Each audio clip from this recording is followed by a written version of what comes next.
Hello Capricorn, thank you for joining me for your year 2019 forecast for the Sun or the Ascendant. This year has quite a paradox threaded through it for you. It can be a year of supreme progress if you invest in your unique individuality. But to do so, you also need to be tuned in to perhaps the more sensitive strands of life, those undercurrents which are not always particularly obvious. I'll try to decode this for you. This year sees a really significant set of eclipses, and they are occurring in your sign. There's two solar eclipses and one lunar eclipse. Now this is really rare. The other thing about these is that they're going to be combining with two very important higher octave planets in the guise of Saturn, your ruler, and Pluto, the planet of transformation. The action starts as soon as the 6th of January 2019. But before then, we have the solar return, and as ever, the Sun is in your sign. And therefore, it's given you an opportunity to shape your plans for the new year by thinking about how you're going to approach things. Now, you're very, very good at understanding what the expectations are of the structures that you work within. If you work in a big corporate enterprise, whether it's a smaller business, you generally have a real instinct for understanding what's expected of you. And that means a degree of conformity. But this year's secret for you is going to be by taking your talents very much more seriously. That's not to say that you don't take yourself seriously at the best of times or work very hard. Very few signs show the application of a Capricorn. And of course, you very often reach your goals by persistent, patient application. And that's still going to be important this year. But I think there's a little bit of a change of focus in the way you think about things. Rather than thinking about how you can fit in or what's expected of you, or perhaps in some ways maintaining a material presence in the world which provides stability, you may have to challenge those things about yourself and embrace a bit more of a daring approach. But it's not necessarily going to be easy, because in some ways it's counterintuitive. And it all comes back down to those eclipses, which provide such a unique a possibility for you. Now, of course, for most of us, relationships are a very important area. And at the start of this year, Venus is in a part of your scope which is about your sense of kinship. If you're in a relationship where there's a real sense of friendship and mutual understanding of what each other's aspirations for the new year are, then there's every chance this tide can go from strength to strength. There's also a fantastic solar eclipse in the sign of Cancer on the 3rd of July. So whether you're involved or single, the second half of 2019 can be a really significant time for a relationship. But also at the start of this year, Mercury, the planet of talk and thought, is in a more reflective area and forging a link with Uranus back in the sign of Aries, which potentially is unsettling for you as far as your home or family life is concerned. But I think this particular angle could see you at times through 2019 enjoy some real sparks of fantastic insight.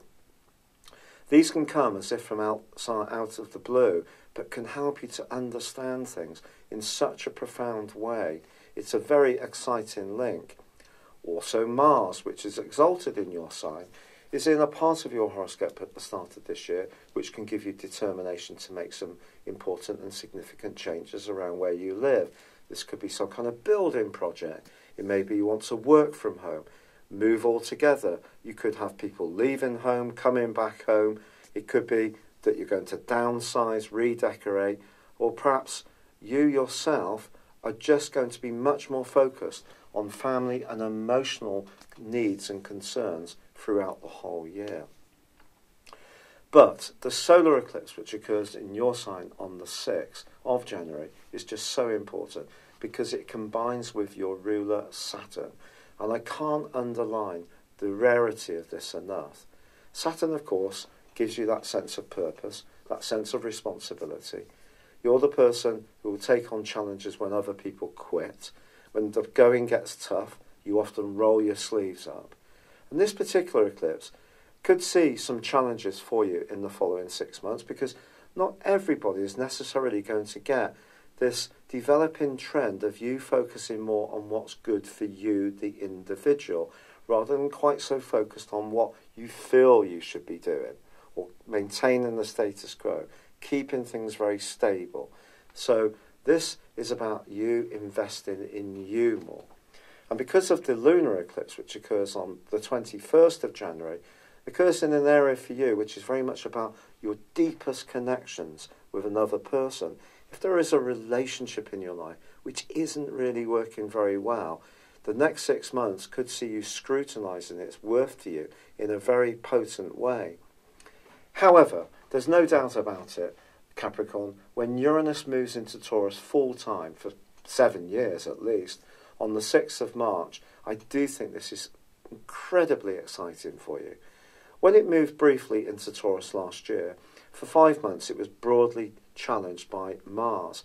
There may have been part of you that wanted to enjoy life, not be too worried about setting limits. You have a fine appreciation of good food and wine, very often anyway, and that may have really come to the fore. You may have been a bit more defiant and a bit more rebellious about your love life, or perhaps the type of people that you would hang out with. And this daring side of your nature is going to be really developing over the next 7 years. This is truly exciting stuff, because the 5th house is about flair, it's about love, it's about the things we dream about converting into a reality. So the things that bring us joy. But Uranus, of course, is the planet of rebellion. So if there is something in your life that's stale, that's really rotting on the vine, it's time to cut it out and replace it with new energy, rejuvenation and excitement. Now this process, because your nature is very careful and you think things through very deeply, is not necessarily going to see you acting rashly and spontaneously, quite in the way that some people might. It's going to see you thinking more and more about the concept of freedom. Freedom doesn't mean you have to be apart from people. It just means that you need to be free with the people you're with. So that's really the concept here. And again, it goes back to these series of eclipses in your own sign. Your individuality, your personal body is changing this year. Your outlook is changing. You're going through a radical reboot. And this is underlined even more from the 6th of April through to the end of June, when Saturn goes alongside Pluto. Now, when these two get together, which is extraordinarily rare, we are talking about major change.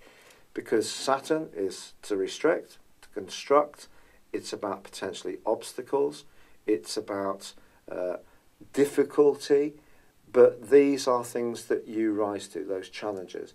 But Pluto on top of Saturn is about, in some ways, tearing things down that have seen the time of their usefulness come to an end. So it's about beginning a process of manifesting a new you. So you really can go through a radical change right through to the end of June and beyond to the end of this year. The two are both going to go into retrogrades in June. Because Saturn goes a bit quicker in its retrograde, it's not going to go back into the conjunction later this year, but it is a very significant conjunction, this. I've already told you about the other planets that are going to be prominent for you at the start of this year, but I haven't told you about two other very important ones. The first is about Jupiter. Jupiter is about growth, it's about optimism, it's about travel, it's about higher education, philosophy, the law, but it's also about good fortune. And this year, through to the 2nd of December, it's going to be in a very spiritual location for you. So don't be surprised, with all these changes going on, if you don't speak to someone at times this year who's a very wise old owl. This could be a counsellor, it could be a monetary sage, a business consultant, it could be a psychic, it could be an astrologer.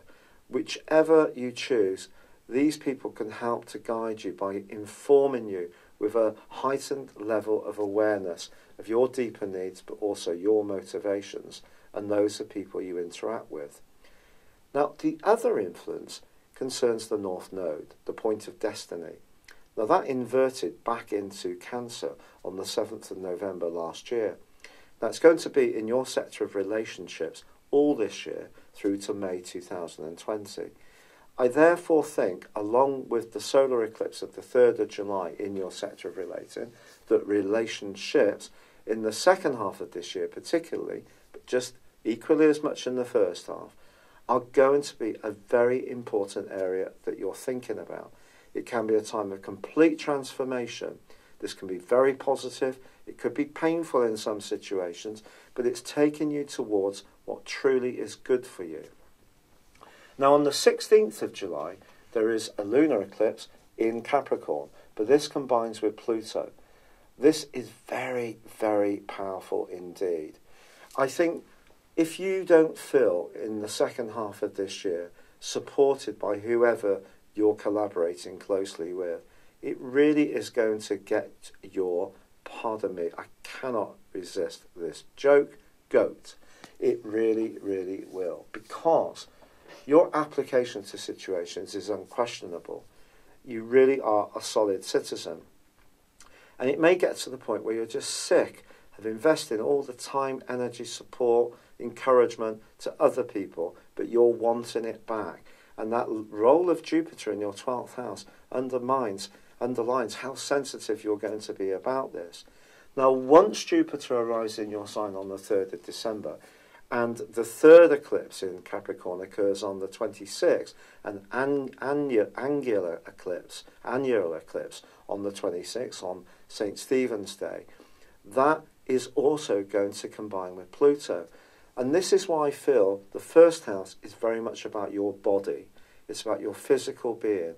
And I feel you are going to go through some radical changes. You may lose a load of weight. You may get fitter. You may focus your energies on your individual creativity. If you're good at arts and crafts, those can become so much more important to you. If you need to be more single-minded to make progress at work or in your own business, you can find the application to do it. But you're going to find out who you can really collaborate with, who's really got your back. And you're going to be asking some searching questions about the amount of support you get. It really is such a profound year for you. Now, that's decoded what's going on for your sign or your ascendant. If you'd like to know what's going on for you as an absolute individual, please see the link below and you can order your personal horoscope forecast for 2019. Don't worry if you watch this forecast a little later into the year. You will still get 12 months. It will just take you into the early parts of 2020. But for now, I'd love it if you would like or comment on this video, or if you've yet to do so, please do subscribe to this channel. I'm very sorry for the sore throat. Thank you and goodbye.